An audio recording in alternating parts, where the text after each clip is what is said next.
Sri Krishna goes on emphasizing emphatically why action is necessary, that action is essential, action is inescapable.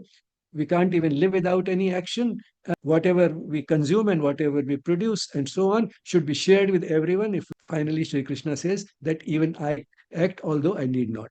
Such people who are likely to have this type of a risk, if you give them that higher knowledge, have been called, in fact, by the mother, the favorites of nature. She says that they find life quite all right as it is. They're not interested in the deeper aspects of life. Such people you must never try to convert. Even whatever they are doing, they will stop doing. So, better that they continue doing it, even if they do it in ignorance. If you try to convert them by providing them the knowledge for which they are not ready, then it will disturb their poise and they may sink into inaction and fatalism. Namaste, everyone. Welcome, dear seekers, to the concluding segment of the third chapter of the Bhagavad Gita. As we arrive at these closing verses, we are invited into a subtle and deeply transformative inquiry, the paradox of free will. Do we act, or are these actions unfolding through us? The Gita gently reveals that much of what we claim we did as I is in fact the play of nature, of the gunas moving through us. And yet, within this unfolding, there is also a space for awareness, for choice, and for inner alignment. This section brings us face to face with the role of ego, not as something to judge, but to understand. It shows us how the sense of doership arises and how, through clarity and discernment, we can begin to loosen its hold upon us. The invitation here is not withdrawal from action, but a wiser participation in it. We are deeply grateful to have Dr. Bijlani with us once again, guiding us through these nuanced teachings with simplicity, depth, and relevance for our times. And now, with openness in our hearts, humility in our listening, and blessings of the divine, let us begin. So,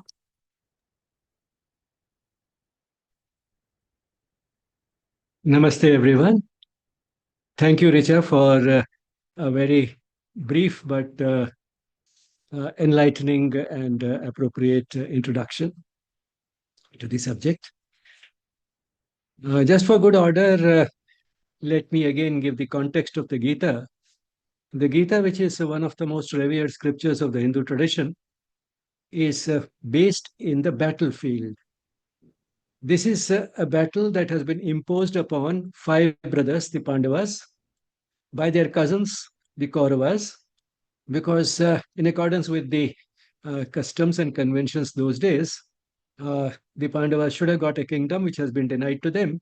Not only the kingdom has been denied, but even a small little bit of that kingdom has been denied to them. And after exhausting all the options, they have been compelled to go to war. And just to clarify, this war is not just for the sake of the kingdom. Uh, it is in keeping with the mores of those days, the customs of those days. Those in the battlefield belonged to the Kshatriya class, and these people had their duty to defend good against evil, to defend justice against injustice, and therefore it is from this broader angle to protect justice from injustice that they're here in the battlefield. The Pandavas are led by Arjuna, one of these five brothers, and his chariot is being driven by Sri Krishna. Now, when they are in the battlefield, Arjuna certainly develops cold feet. He feels that this battle is not really worth it. It will involve so much violence, particularly violence inflicted on my near and dear ones. And therefore, he turns to Sri Krishna. He has more or less made up his mind that he will not fight. But all the same, he considers Krishna not only to be his charioteer, to guide his chariot, but he considers him wise enough to also lead his life, to help him make these difficult choices. He doesn't still know that Sri Krishna is the divine in human form, but he considers him wise enough to seek advice. And so he asks him what he should do after making a very good and powerful case for why he should not fight. He looks at it from various angles and finally tells Sri Krishna that I don't want to fight, but at the same time, he's seeking his advice. He's seeking more confirmation than advice, in fact. But then Sri Krishna doesn't provide him that satisfaction of providing the confirmation.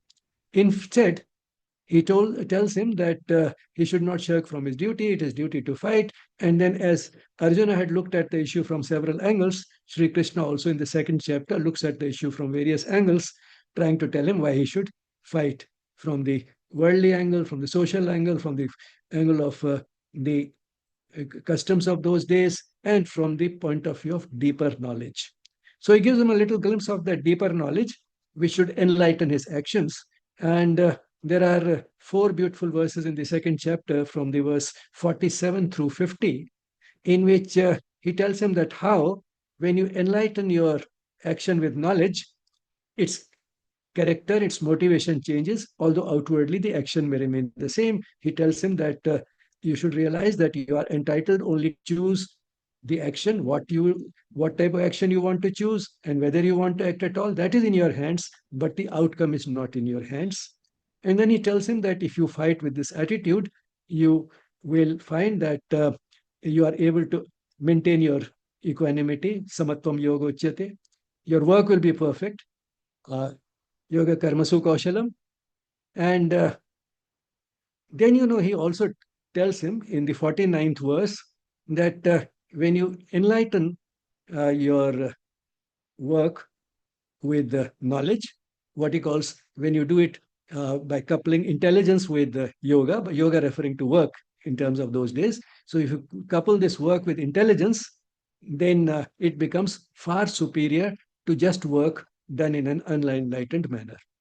Now, Arjuna seizes on this verse where he tells him that enlightened action is better than work which is done without that type of enlightenment by knowledge. And he gives it a little twist and says that if knowledge is superior to action, why are you asking me to fight at all? That's how chapter 3 begins with this question. So you see that the students is always very quick at grasping what he wants to see. So he's able to get that from what the teacher is saying, forgetting all the other beautiful things that he had been told, that you are entitled only to the action, not to the result. It will give you samatvam or equanimity, and that it will make your work perfect. Karmasu kaushalam, all that he forgets. What he seizes on is just this, that if knowledge is superior to action, why are you asking me to fight at all? But Sri Krishna, being a very patient and good teacher, does not react to it with any anger or anything. In fact, now he goes on from a slightly different angle, emphasizing emphatically why action is necessary. And that's what we saw last time in the first 26 verses of this chapter, the chapter 3, that action is essential, action is inescapable. We can't even live without any action. And not only we should not live without any action, whatever we consume and whatever we produce and so on should be shared with everyone. If we don't do that, then it is sinful. And that is the reason why all great men have worked to set the right example for others, because what the leader does, the rest follow. King Janaka also, being a king, did not give up action. And finally, Sri Krishna says that even I act, although I need not. I also work. So he gives him all this and tells him emphatically that that is the reason why he should work. So that is where we more or less stopped last time. So in chapter 2, he's told emphatically he should work in one way, and now he's told another way why he should work in very strong terms. So with this, now I'll go to the PowerPoint.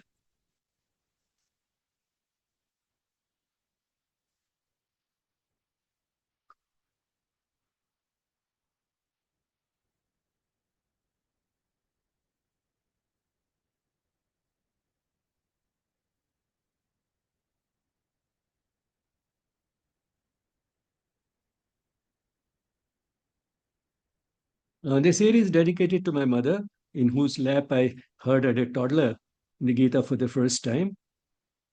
And I thought this was also a very appropriate way to recapitulate very briefly what we did last time. Uh, the teaching comes from Guru Nanak Dev. Kirat karo naam japo vand chako. So you must act, work is essential. But then along with that, keep chanting the name of the Lord, keep chanting the name of the divine, or whatever signifies the divine to you, because that is what enlightens the action. So, linking the work to the divine enlightens our action.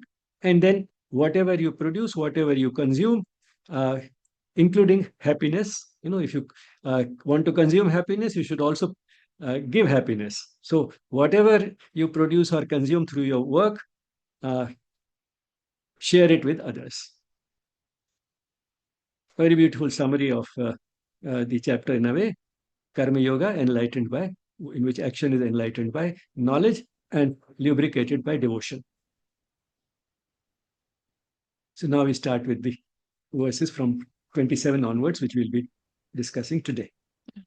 So these are continuation of the Bhagwan's words. So Shri Bhagavan प्रकृते क्रियमाणानि गुणैः कर्माणि सर्वशः अहङ्कार विमूढात्मा कर्ताहमिति मन्यते.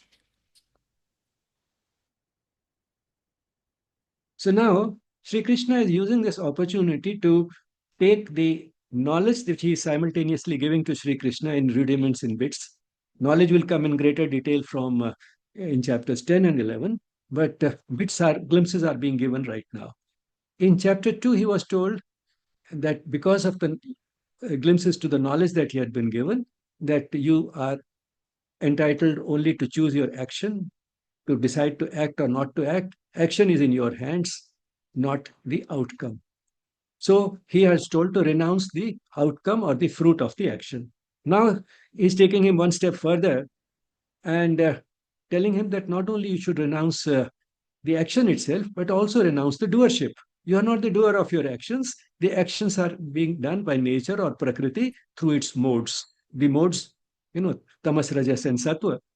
It is the type of balance you have of these three which determines what you do. We all have a predominant personality, which is determined by what out of these three modes of nature or gunas is predominant in us. Tamas, the principle of inertia and ignorance. The rajas, the principle of kinetic activity, desires and passions. And sattva, the principle of knowledge and harmony. So we have some bit of each of these three, and one or two of these may be dominant in us. That forms our basic personality. But then this is subject to change. At any given moment, one of these may take over and come to the surface and determine what we decide to do. And in fact, the whole journey of yoga is also about changing our nature itself, I mean, our personality itself, by moving towards sattva, the highest principle among these three modes of nature. So, movement in that direction is the which means that while we do have a predominant personality, it is subject to change. It can be modified. It can be modified in a slow and steady manner over a long term, on a long term basis through the process of yoga. But then there can be small fluctuations in it and sometimes major fluctuations in it uh, from time to time, because one of these principles might, or the modes of nature might take over and dominate the others temporarily in any individual. Even the most active individual might sometimes become very lazy, and so it means tamas takes over.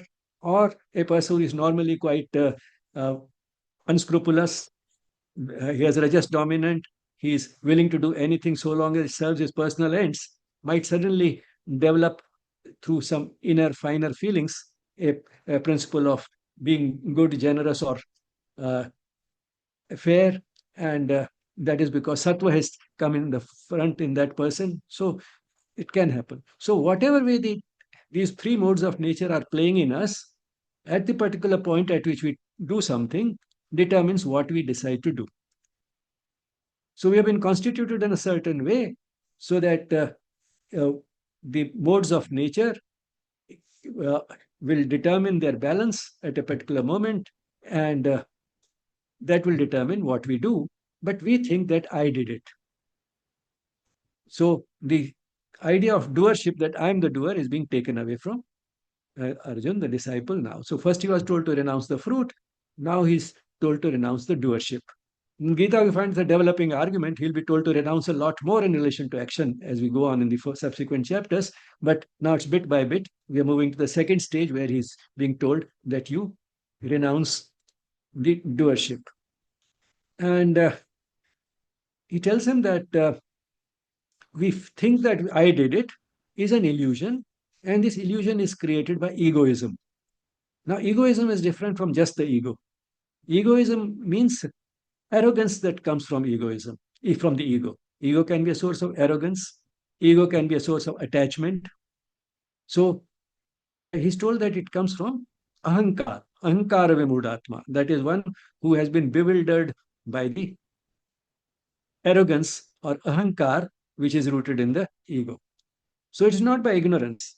If ignorance were to lead always to egoism, all of us would be very egoistic because hardly anybody has the total knowledge. So it's not just ignorance which is responsible. In spite of that ignorance, we can control the ego, we can keep it in check, and we need not get arrogant.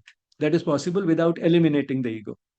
So the ego can be still there, but it is when the ego assumes that form, where it assumes the form of arrogance, that it creates this feeling, I did it. Because if we keep this arrogance away, we some do have somewhere a dim awareness, at least, that even what I seem to do, I am not really doing it fully. There is some unseen hand which determines what I decide to do, to initiate the action, to sustain the action, and to determine the conclusion of the action, whether it leads to success or failure. It's being determined, which means that entire thing which I feel that I am doing is actually being guided from somewhere else, that we can feel in spite of the normal ignorance in which we live. At least some sort of a dim awareness of this process we all have. It is only when this is all wiped out, all this dim awareness is wiped out by egoism or arrogance, that this illusion of I having done everything is created. So it is not rooted just in ignorance, it is rooted in the arrogance, which is one of the offshoots in some circumstances, one of the offshoots of this ignorance, which in turn leads to the ego. So it is not because of the ignorance or the limited consciousness which we all have. It's a limited consciousness in which the divinity within is being expressed only partly. So that is the type of consciousness in which we live. And that or the ignorance alone is not sufficient to give us a feeling that I did it, and dismiss all the other factors that may be involved. So here the doership, sense of doership is being taken away from him, and he's told that although we think that I did it, it's actually the interplay of the three modes of nature in us which determines what we do. And here's a beautiful quote from Sri Aurobindo's Synthesis of Yoga, uh, which says the same thing. It is force of nature grasping us, ungrasped by us, that determines what we shall will and how we shall will it. So it is the force of nature, the three modes of nature, grasping us, which means in whose hold we are all the time, but ungrasped by us. Here, ungrasped means not sufficiently understood. We don't grasp it. We don't comprehend it. We don't understand it. We are not aware of it. So that is what this ungrasped means. Whereas grasping us means that keeps us in its hold. It has a very strong hold on us. So it's a play of words, as you can see. It is force of nature grasping us, but ungrasped by us. That determines what we shall will, which means what we shall decide to do, and how we shall will it means what will be the motive behind it, etc. That is how we shall will it. All that is determined by the force of nature, which works through its three modes, tamas, rajas, and sattva. It has a strong hold on us, it grasps us, but we don't realize it. It is ungrasped by us. We don't understand it.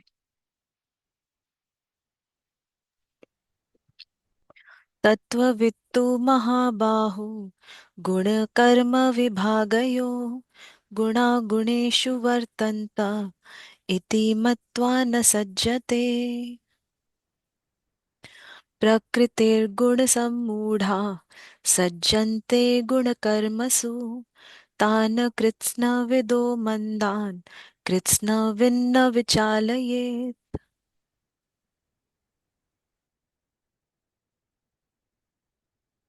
Now he's told that Arjun is told by Sri Krishna that one who understands the role of the modes of nature, he's told him that it's the modes of nature that work through us to determine what we do. One who understands this deeper aspect of our actions, the source of our deciding what we decide to do, is not attached to the modes, which means that he can move to a higher mode. Once he realizes this, then if he finds that something in me is coming from tamas, he can move to rajas. If he realizes something is coming to me from unbridled rajas can be very dangerous. So then he can move a little towards sattva. So if he understands this, he can move to a higher mode, although the sense of doership may still remain.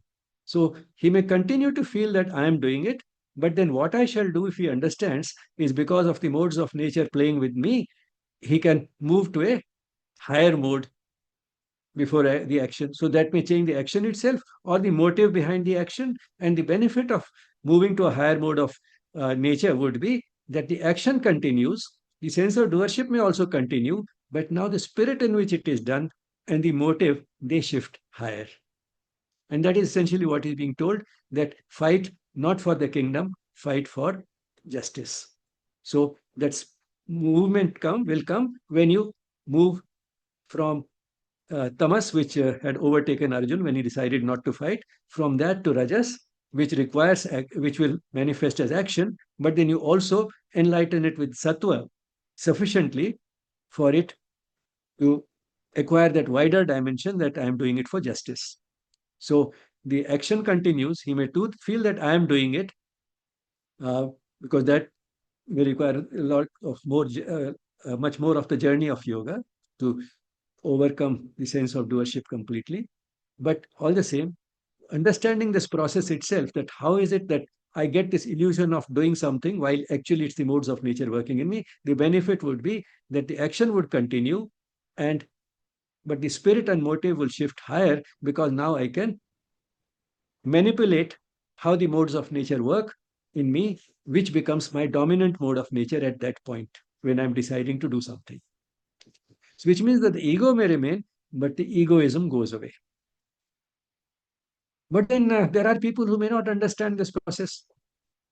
So Sri Krishna tells him that those who understand this process can benefit from it in this way, but those who do not understand, their balance should not be disturbed. So one who understands should not try to impose this knowledge on those who do not understand and are not ready to understand, which means their spiritual evolution is not such that they are ready for this type of deeper knowledge. Because if you tell them this, then there's a risk. The risk is that they may feel that I am not the doer, then I need not do anything. The modes of nature will do it. When they tell me to do it, I'll do something. So he may go into total inaction. Another risk is that he may say that, well, if whatever has to happen is determined not by me but by something else, then it is my fate. Fate is already written. I can't do anything about it. That can lead to fatalism. So these are the risks, and therefore do not disturb their balance. And such people who are uh, likely to have this type of a risk, if you give them that higher knowledge, have been called, in fact, by the mother, the favorites of nature. She says that they find life quite all right as it is and do not care to know if it has a reason or purpose. They're not interested in the deeper aspects of life. Such people you must never try to convert. They would lose their present poise without getting a new one. So they would lose their present poise and they may sink into inaction or fatalism. So it means even whatever they are doing, they will stop doing. So better that they continue doing it, even if they do it in ignorance. How it is coming from the modes of nature, etc. They can remain ignorant of it, but at least they will continue to act. If you try to convert them by providing them the knowledge for which they are not ready, then it will disturb their poise and they may sink into inaction and fatalism. They are not ready for an inner life, but they are nature's favorites. So the Macha says that look at them very kindly. They are nature's favorites. What does it mean? That they live as nature has constituted them. Because we have all been constituted in a certain way, and the majority of mankind, even today, as Sri Aurobindo says, lives primarily at the level of the physical and vital. That is, at the level which seeks physical comfort and emotional satisfaction, and not necessarily the highest of emotional satisfaction, but ordinary pleasures of life. So that is where the level around which much of human life, of much of humanity revolves. So such people whose life is revolving around physical comforts and emotional satisfaction coming from ordinary pleasures, fleeting pleasures, let them continue to act for the sake of those pleasures, for the sake of those results, sometimes succeeding, sometimes failing, not understanding the process, but at least they'll continue to work. So don't disturb their poise.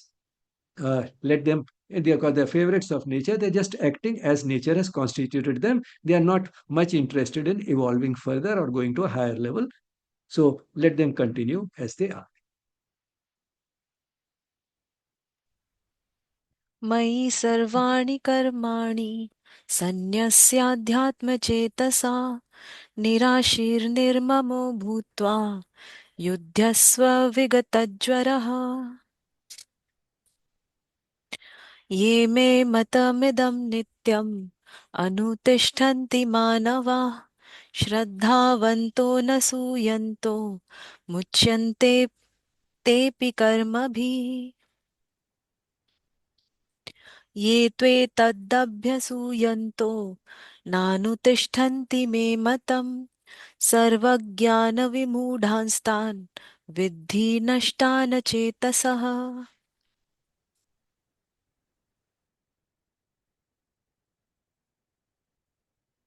Now, Shri Krishna is taking him from knowledge to application of knowledge, how he should use this knowledge. Firstly, that offer the works to me. That is, offer the works to the divine, offer the works to Shri Krishna. So he tells him that you offer the works to me. What does offering mean? Offering means that realizing that this, I am not the doer, and therefore the works are offered to the one who made me do it. So that's an offering. Something like you see, offering some food to the divine. Now, how does it change the connotation of the same food? The food does not change, the divine doesn't eat it, yet it changes its connotation. Suppose you buy a box of sweets from the market. You say it is my box of sweets because I paid for it. You place it in front of an uh, image of God or whatever the divine, whosoever image it is who signifies the divine to you. And after some time, with that feeling in your heart that I am offering it to the divine, you pick it up. So you offer it. Like here he's being told the offer works, but easier to understand in case of food. You pick it up. Now you don't say that it is my box of sweets. Now you say it is prasad, which means God has given it to me. So the connotation changes just because, although the box of sweets remains the same. So now that ego, that it is my box, the my part is gone. God has given it to me. It is God's prasad. He gave it to me. So I am just passing on. If you distribute it, I am passing on what God gave to me. So in the same spirit, offer the works to me. I am not the doer. It is not my work, and therefore, offer the work is being offered to the divine for leading it to whatever outcome the divine determines.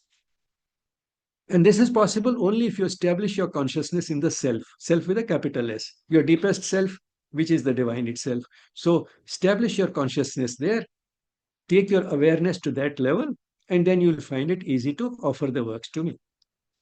And then what are the practical benefits of doing this? You will be able to give up all expectation. That will become nirasha, without any asha.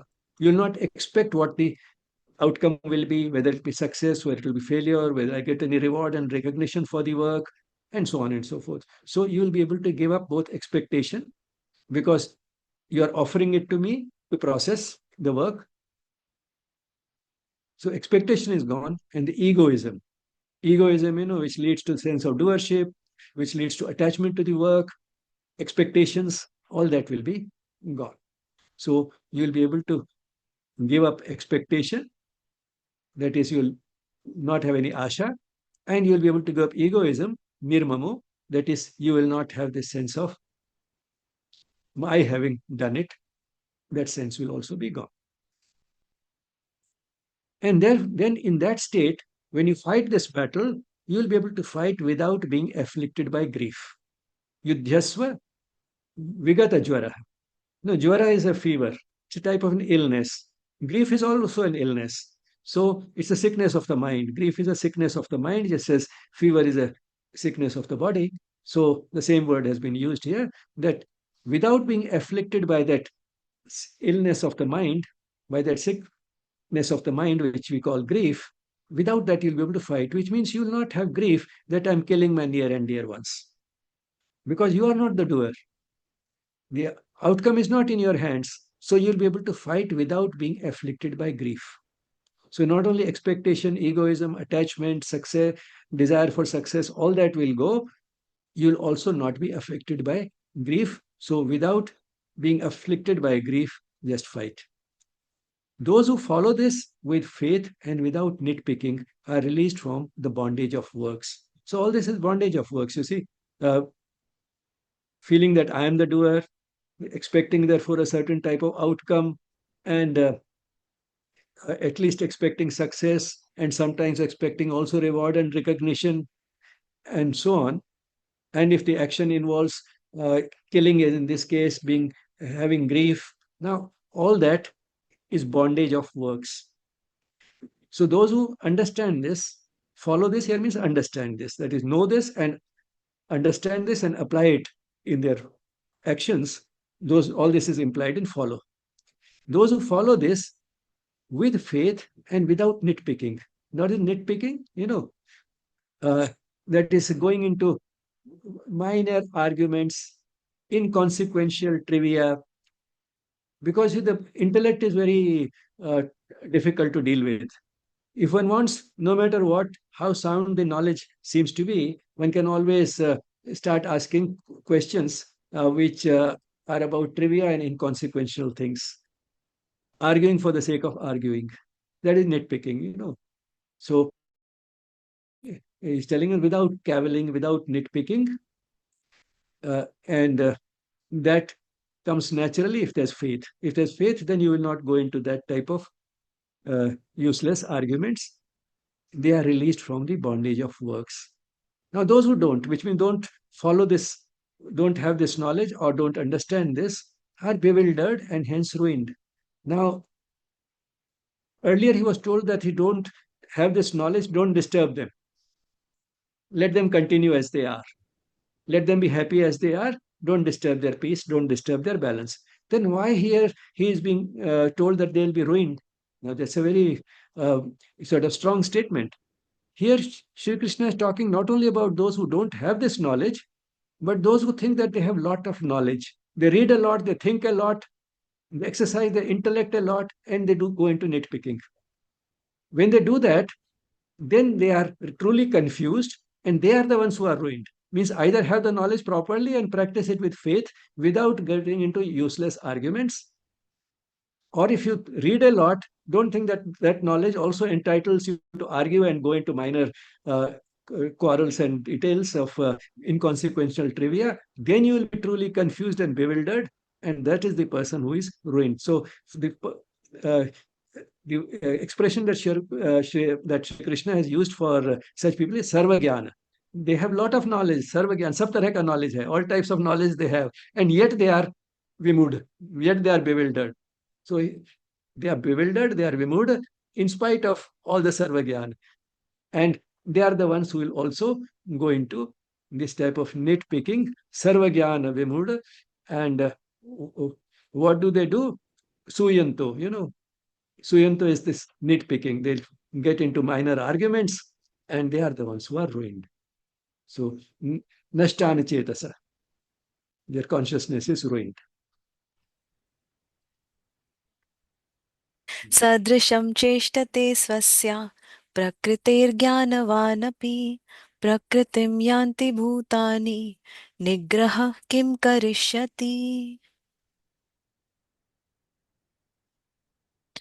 इन्द्रियस्येन्द्रियस्यार्थे रागद्वेषौ व्यवस्थितौ तयोर्न वशमागच्छेत् तौ ह्यस्य परिपन्थिनौ. Now, Sri Krishna is turning to another direction that you may have the knowledge and the right knowledge. You don't even argue unnecessarily. Even then, there can be problems.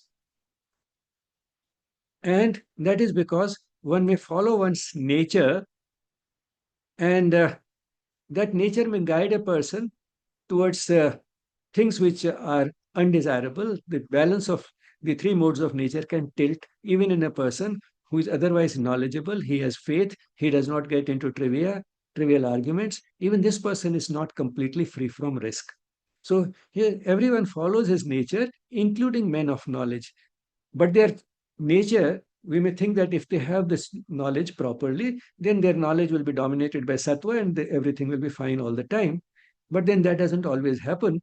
And at the same time, forcing themselves on the basis of this knowledge also does not help.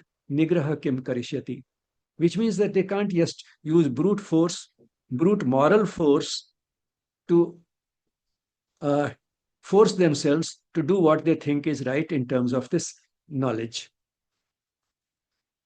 Because likes and dislikes are inbuilt in the objects of senses. So there are likes and dislikes which we have for objects which attract us, and one should beware of them because they can distract us from the path. So the person may have all the knowledge, he may have all the will to apply it properly, but then he may be distracted by objects of desire, and that is something which we know has been uh, there in our many Puranic tales, etc. Great rishis being distracted by uh, their tapasya, being disturbed and uh, ruined by the appearance of an attractive woman, and so on. So even the great rishis leave aside ordinary men who have uh, some knowledge, which they are quite determined to apply in their life. Leave aside those, even great rishis have been distracted. But then coercion will not do. Then what is it that we should do? Inner detachment, which means you have to work on your inside. When you're inwardly detached, then only one can do it. And that is different from nigraha. Nigraha is coercion using moral force. Samyam is inner detachment, inner renunciation.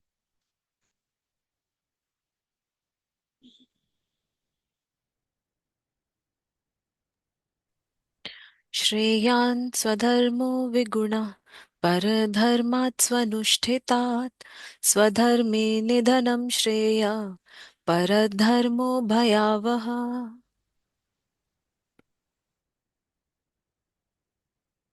Now, here is another very important thing which Sri Krishna is bringing out in relation to what we should do, that one should follow one's own dharma, and that is better for that person. It's better for anyone to follow his own dharma or swadharma. Now, dharma here means the sense of right and wrong, and right and wrong is individual, even if it is faulty, even if it leads to death. In case of Arjun, what was his swadharma? As a Kshatriya, his swadharma was to fight this battle, even if it is faulty, which means even if he thinks that it is faulty because it involves violence.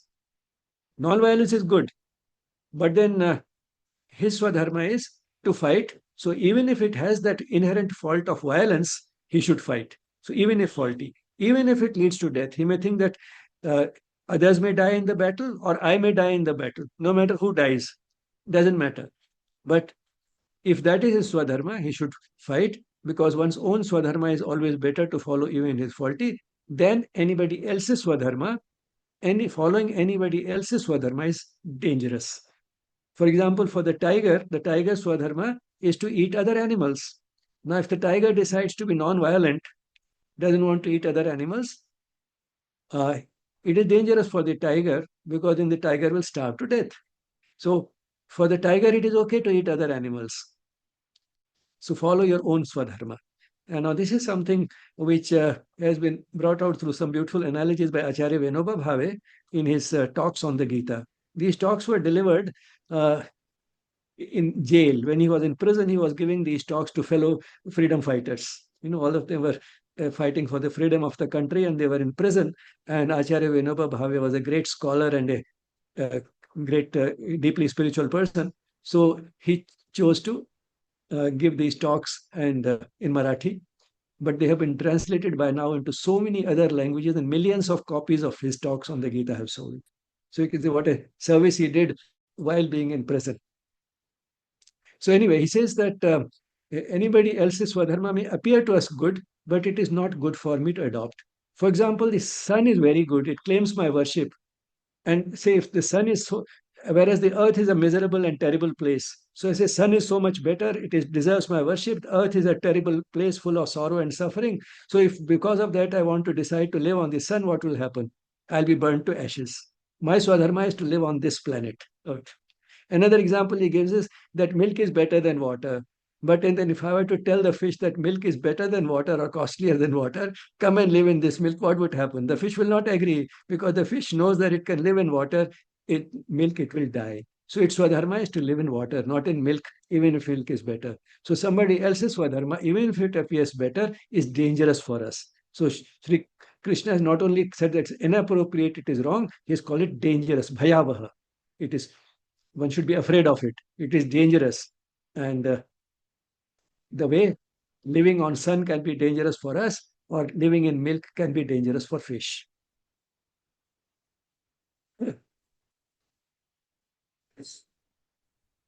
Arjun उवाच अथ केन प्रयुक्तोऽयं पापं चरति पूरुषः अनिच्छन्नपि वाष्णेय बलादिव नियोजितः.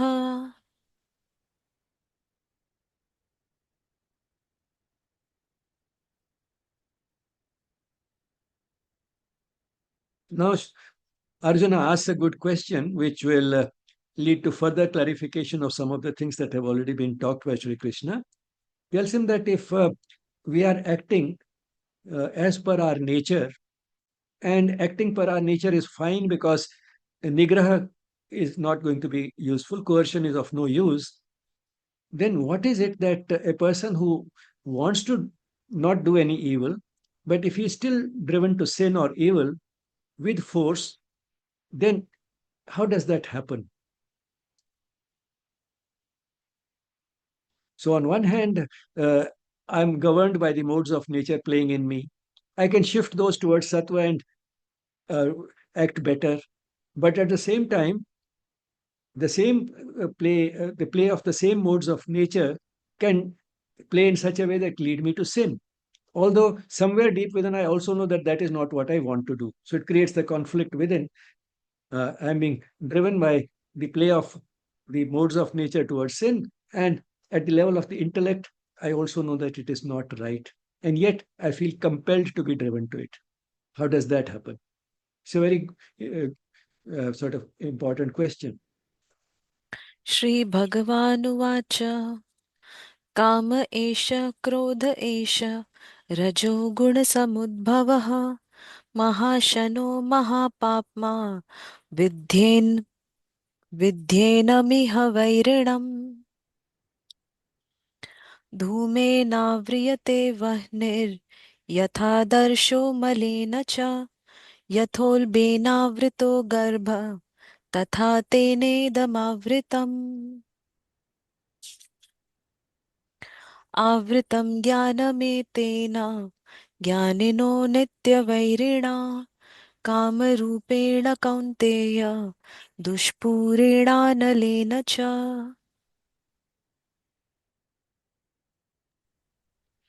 इन्द्रियाणि मनोबुद्धिरस्याधिष्ठानमुच्यते एतैर्विमोहय एतैर्विमोहयत्येष ज्ञानमावृत्य देहिनम्. So Sri Krishna now tells him that that happens because rajas becomes the dominant mode of nature at that point when the person is driven to sin or evil. When he feels compelled to go towards sin or evil, the force, the mode of nature which has become dominant in this person is rajas, unbridled rajas, not sufficiently tamed by sattva, and that is how he develops desire and anger. They are coupled with each other because desire is something that we want, and anger comes when we do not get what we want, whether it's an object of which sensory, which attracts our senses. We don't get it, we can get angry. Or we want that somebody should listen to us, and the person doesn't listen. Then also we get angry, because the desire to control others is also comes from rajas. It is also a strong desire. So it's when the desire is not fulfilled, we become angry. So desire and anger lead to a lot of evil. So it's not just desire, but non-fulfillment of desires which have not been sufficiently tamed by uh, sattva leads to anger, and that in turn leads to sin and evil. For example, a young boy, he develops this strong desire for a girl. This desire is not fulfilled. He gets angry, and this anger may, in some cases, we keep hearing those cases off and on, which acquires the proportion of acid on her face, he rapes her, he kills her. All those things do happen. Now, that is because of the anger that he developed, because his desire was unfulfilled. And the rajas, which was just behind all this, were not sufficiently tamed by sattva. And therefore, this type of dominant, unbridled rajas leading to desire and anger is all devouring, all polluting. Means it can devour the person, it can devour all his intelligence, it can uh, pollute him, which means fill him with uh, evil. So, all devouring mahashano, that's the word that has been used. And we use it sometimes, in English also said that uh, it is feeding on us. Feeding on us means it's swallowing us up. This desire is feeding on me. So, all devouring and all polluting. It can pollute our minds, mahapapma. So it's all devouring, all polluting, and that's how the person, in spite of being otherwise normally in his ordinary state, being having sufficient sattva to stay in good shape, and that is what his intelligence is geared to. All that intelligence can be clouded. It can all his knowledge can be clouded, and he can end up committing crime and evil. So that's how, as Arjun had asked, what is it that drives us to sin? He's telling him this is what drives us to sin, even when the person has knowledge. Because then what happens is that in this type of state, knowledge is clouded by desire, and desires are always insatiable. There is no end to desires. One can never satisfy desires completely. You satisfy one, and 10 more take its place. So, desire is basically insatiable, and knowledge gets clouded by it. And for that, many analogies have been given in these shlokas, that it is clouded the way fire may be clouded by smoke, or a mirror may be clouded by dust which settles on the mirror, or a fetus in the mother's womb is surrounded by a fluid. So, these three examples have been given how something can be obscured from view, can be its details and clear visibility can be obscured uh, by these covers or these different types of other things which are around it. So our knowledge can also get enveloped in the same way, clouded in the same way by desire, which is basically insatiable. So having knowledge alone is not enough. This risk always remains, as we saw, even in the rishis, it has happened. I'm not saying that it has happened in the rishis, that's an excuse that it can happen, therefore, to all of us. But what I'm saying is that one has to realize the force of this, how powerful it can be. And all this is seated in the senses, the mind, and the intellect, which means the object of sensory attraction, object which attracts our senses, attracts us. The mind, that is the emotional part of the being, is strongly pulled to it, because at that point it's seeking a short term pleasure and forgets the long term joys of joy and bliss which comes from love and true love and giving and union with the divine, and all that is forgotten. What his mind is attracted to is what feels good right here and now, a short term fleeting pleasure, which satisfies, gratifies the senses to which an object has drawn it. So it is seated in the sense, and that in turn affects the mind, the emotional part of the being, and the intellect becomes a victim in the sense that it gets exploited by these emotions. It just invents reasons which justify it. And the result is that when the mind and the intellect cooperate with the sensory attraction, it envelops knowledge. It envelops it the way smoke envelops fire. And that is what leads to bewilderment or confusion, in spite of the knowledge.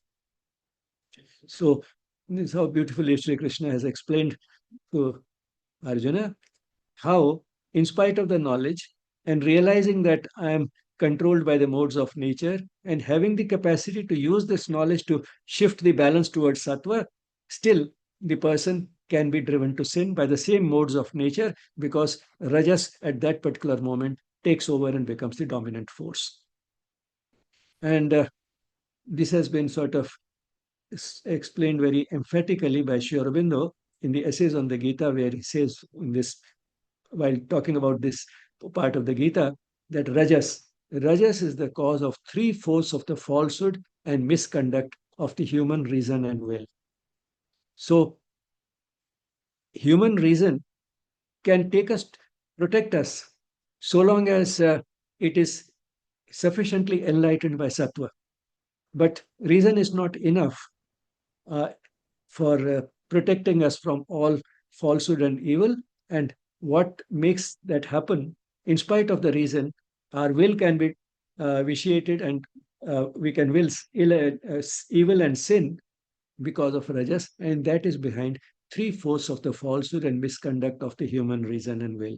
Whether it is sex-related crimes or whether it is wars or whatever it is, basically it is rajas. Rajas is the cause of three-fourths of the falsehood and misconduct of the human reason and will.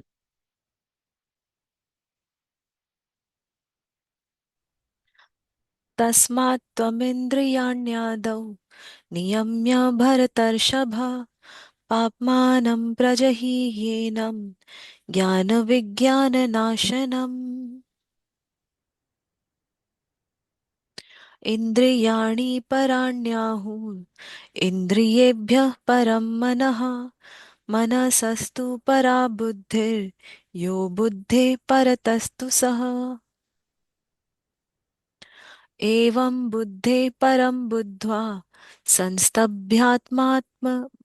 संस्तभ्यात्मानमात्मना जहि शत्रुं महाबाहो कामरूपं दुरासदम्.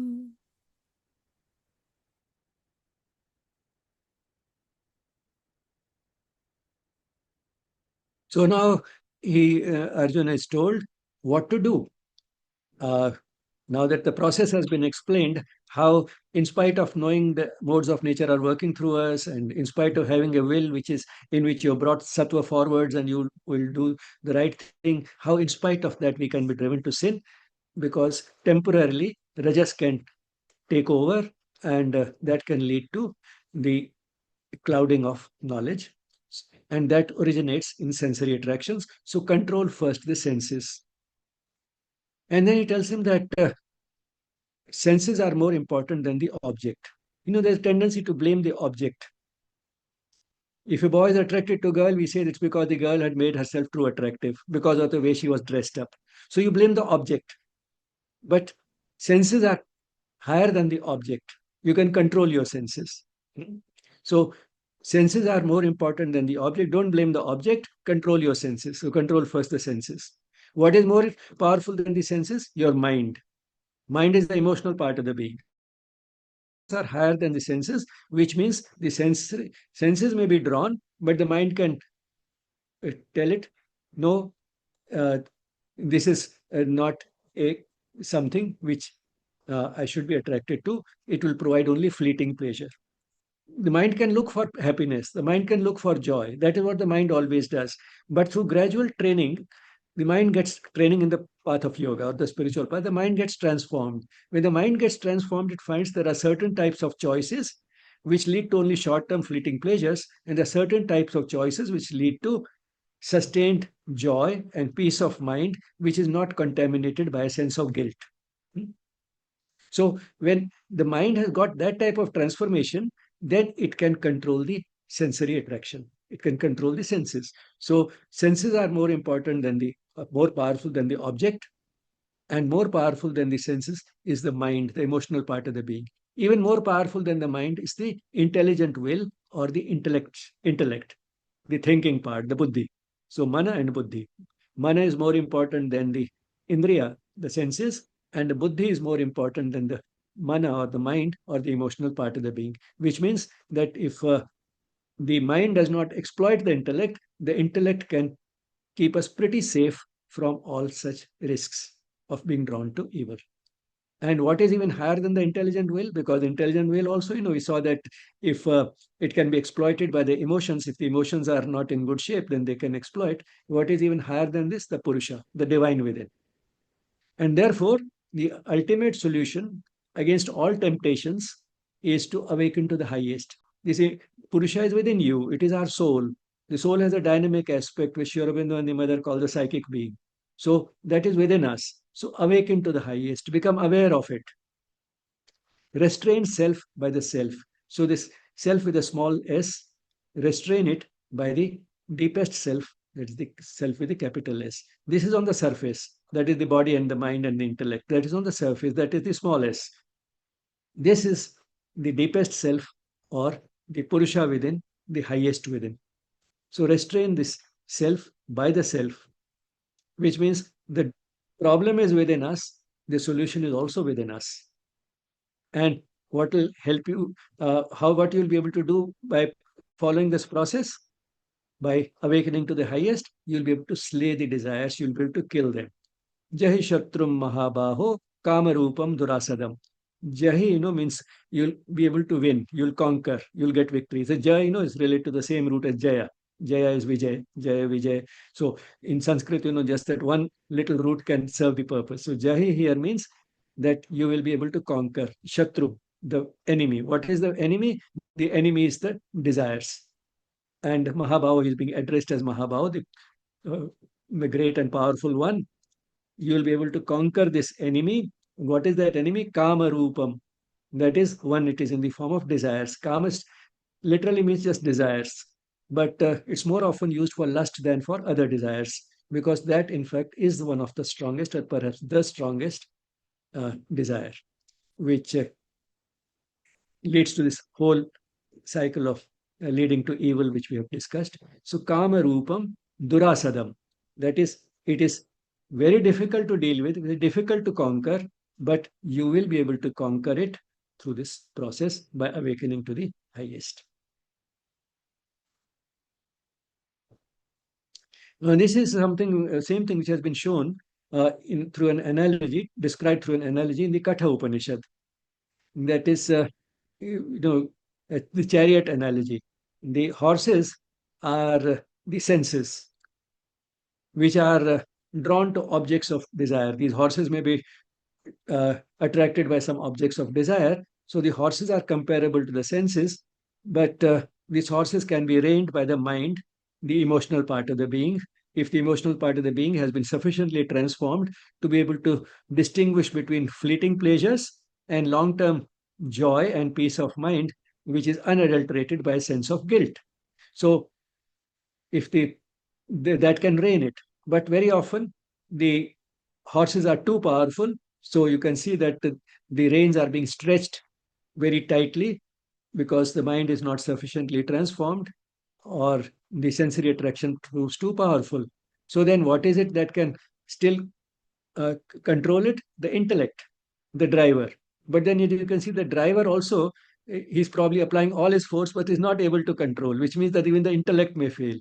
So then who can control the intellect? The soul. Who is the soul? The passenger sitting in the chariot. The passenger is the boss. So he can probably control the intellect, provided you let him. But then, he doesn't have the reins directly in his hands. And therefore, you have to dissolve that barrier between the Atma, the soul, and the surface, that is the intellect, the mind, and the senses. So you dissolve that barrier. So the driver may not be able to listen to even if he wants to, if the mind and the senses are too powerful, he may not be able to listen to the Atma. That is where how the Rajas can take over, so that the Atma is completely ignored. And the Atma may even go to sleep when it is ignored, because it is Atma, you see, is an entity which is very clear about what is right. It also puts in the word at the right moment. But at the same time, it does not insist.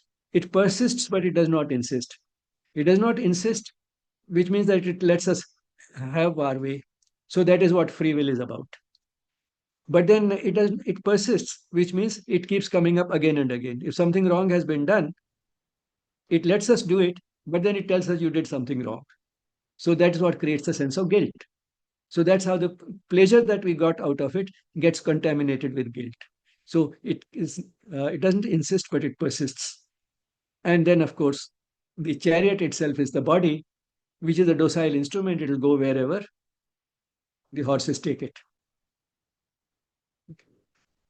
So this is in the Katha Upanishad.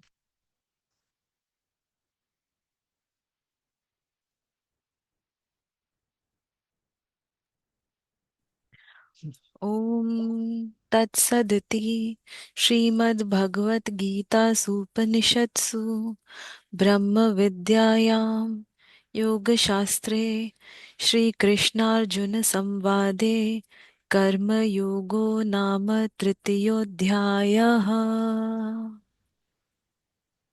So that is the formal end of the third chapter, the chapter which has been named in the Gita as the chapter on Karma Yoga. And in the end, I may close with this quote from the mother. We do have a free will. The soul does not insist. So in that sense, we are free to do whatever we want. But no human will can finally prevail against the divine will. The important word is finally, which means for the time being, our will can prevail. We can do whatever we want. But sometimes what happens that finally, that eventually, in the end, becomes rather too long. We don't have that much patience. That can happen. And this becomes important because not only uh, our human will cannot prevail against the divine will finally, there can be conflicting human wills. For example, in a major action like a war, some people wanting the war, some people not wanting the war. So these are conflicting human wills. They can all use their free will to do whatever they want. But conflicting and clashing human wills, they are also given a free play, and that can delay further the divine will from manifesting itself. So it will finally prevail, but there can be considerable delay, and that delay can be so long that in the meantime, a lot of destruction would have taken place. But then, in the larger scheme of things, to the divine, all that destruction means nothing. The divine has destroyed this world several times and rebuilt it. So, in that larger scheme, it makes no difference. But from our human angle, we get impatient. Where is the divine? Bhagwan kahan gaya? Itna paap kyun ho raha hai? Ladai kyun ho rahi hai? Why is this war there? Why are so many people dying? Why is this happening? Why is that happening? We get impatient because we can't wait for that finally part. So the finally can be delayed by clashing human wills.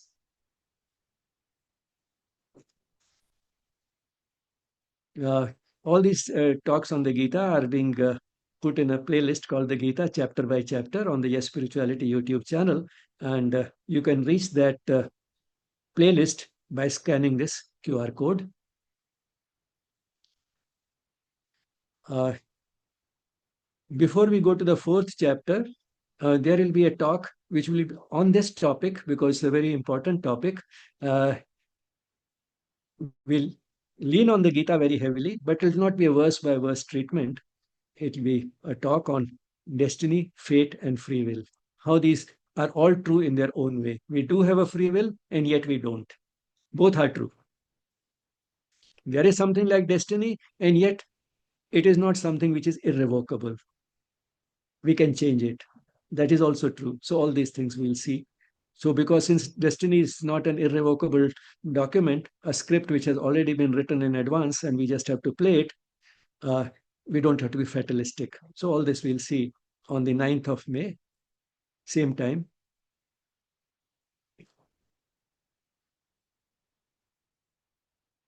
This is Sri Aurobindo's commentary on the Gita, called the Essays on the Gita, uh, which has about 500 pages. And this is Sri Aurobindo's translation of the Gita, along with excerpts from Essays on the Gita and a few other works. put at the appropriate places. Gratitude to all these sources available on the internet, which make things easy as well as help in decorating slides. Gratitude to the Mother and Sri Aurobindo for making the session possible. Thank you all for being there.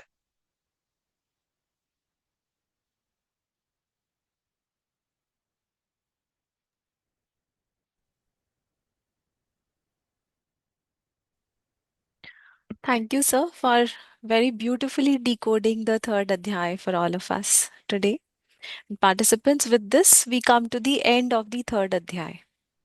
If any one of you have any questions or reflections regarding today's session, you may please share that with us now.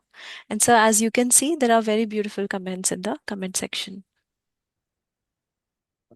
Hare Krishna, just want to add, Richaji's sloka recitation is amazing, very soothing and very pious voice. So it takes us to the another world. And Ramesh ji always, he's speaking with so clarity, and it help us to understand even the complex verses.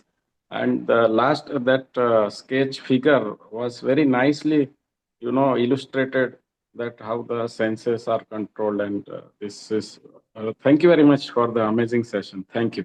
Hare Krishna. Thank you. But I didn't draw that figure. That figure was also from the internet. The source was given.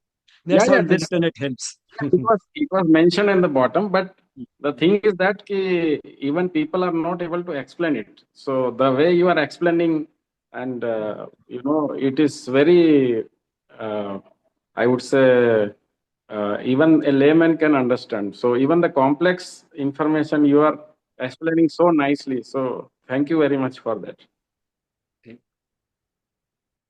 Participants, if any one of you have any reflections, you could share that with us. As shared by Sir, the recording for this session today, as well as all our previous Gita sessions, will be available on our Yes Spirituality channel. The QR code for that was just shared a while back. So you can go to our YouTube channel and listen to these talks, and you can also share that with your friends and family. So if no more sharing or reflections, we can now wrap our session today with a moment of peaceful silence. And thank you everyone for being here with us today.